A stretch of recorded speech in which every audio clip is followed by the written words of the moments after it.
The U.S. State Department has recently expressed disappointment at the Indian government's refusal to allow a delegation on religious freedom to visit the country this week. 3 delegates from the U.S. Commission on International Religious Freedom were scheduled to visit India, but they were not granted visas. One of those delegates is Father Thomas Reese, and he joins us now from our Washington, D.C. bureau. Father, thanks for joining us today. Good to be with you, Heather. What was the purpose of your delegation's scheduled trip to India?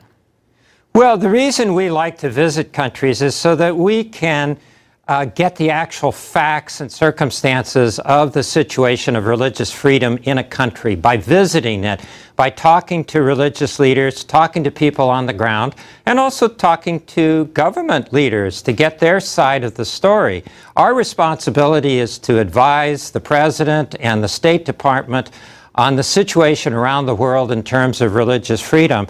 And India is one of the places that we wanted to get a first-hand view and understanding of the situation so we could be very fair and accurate in our report.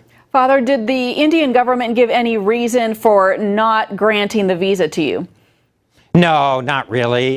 This is actually the 3rd time that they have turned us down, not given us visas, which is kind of sad. I mean, India is a dynamic democracy. It claims to be a non-sectarian state. It has pledged itself to international agreements on religious freedom.